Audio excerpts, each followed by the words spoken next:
Récemment, Carla Bruni était de passage à Alula, en Arabie Saoudite, où était attendue dans le cadre de la Semaine de la Francophonie, organisée du 18 au 26 mars.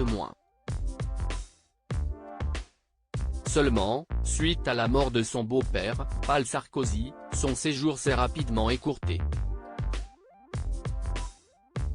Mais lors de son passage à l'étranger, l'épouse de Nicolas Sarkozy a pu rencontrer et se confier aux journalistes de Gala.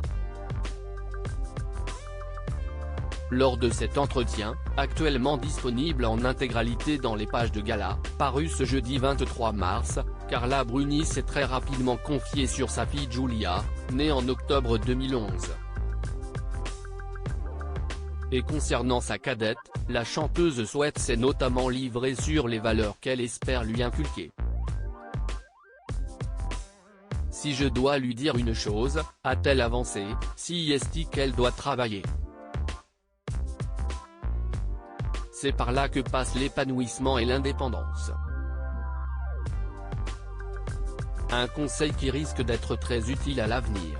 Supérieur à obsèques du père de Nicolas Sarkozy, Carla Bruni et leur fille Giulia présentent pour un dernier adieu. Carla Bruni, ses confidences sur l'éducation qu'elle donne à ses enfants. En octobre dernier, Carla Bruni était de passage sur le plateau d'En Aparté, sur Canal+.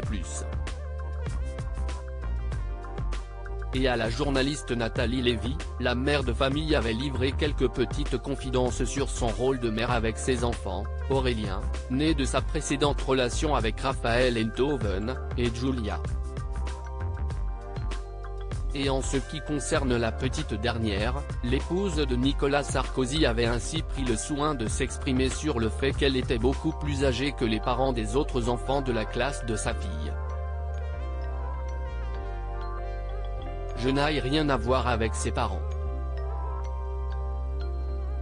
Ils passent leur temps à leur faire les devoirs, ils sont impliqués d'une manière atroce. Quel poids ça doit être pour cette génération d'enfants, avait-elle concédé. Car en ce qui concerne l'éducation qu'elle donne à ses enfants, la chanteuse de 55 ans maintenant a expliqué être une mère très proche de ses enfants.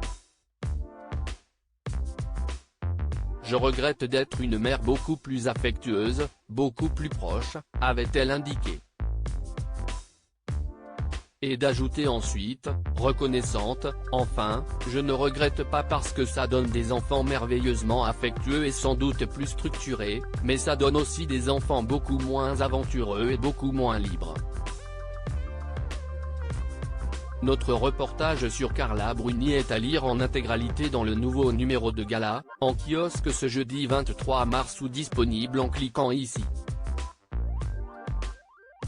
Vous pouvez aussi recevoir Gala chez vous chaque jeudi en profitant d'une offre d'abonnement sans engagement. Crédit photo, Rindoff Board.